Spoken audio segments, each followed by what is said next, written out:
معتقدم کردها به اجبار و عموماً به هر زبانی جز زبان خودشون مسلطن.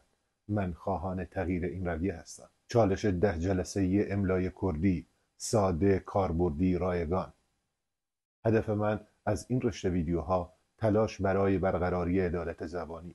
شهر به شهر و روستا به روستای کردواری، از کرماشان تا ایلام، از بیجار گروس تا قروه و ساینقلا و نەڤەدە، از مەهاباد و سنە تا سەقز و بانە و بۆکان و سەردەشت و پیرانشار و شنۆ و مەریوان، از ورمێ و سەڵماس و ماکۆ تا کردهای خراسان تا کردهای تبعیدی به شمال ایران. همگی مهمان من در این چالش هستید.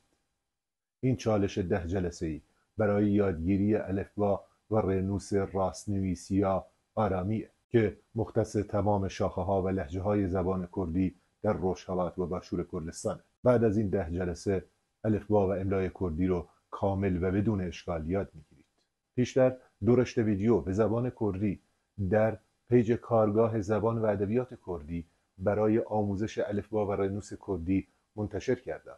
این رشته ویدیوی چالشی به زبان فارسی و با هدف توسعه زبان کردی و بهره‌مندی کردهایی هست که در خانواده و در جامعه از خواندن و نوشتن به زبان خودشون محروم شدن. همچنین امکان مرور درس‌های مربوط به الفبا و رنوس برای زبان آموزهای خودمه و امکان آشنایی برای غیر کردهایی که به این زبان و ادبیاتش علاقه دارن. این چالش به صورت همزمان در این صفحه اینستاگرام و کانال تلگرام این صفحه شروع خواهد شد. با 2 کار میتونید من رو در این حرکت یاری بدید.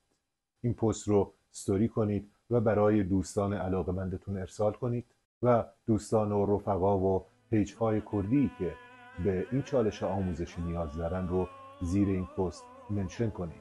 هر چقدر بیشتر امکان فراگیر شدن این چالش و رسیدن به هدف بیشتر میشه. منتظر باشید. هر بجین.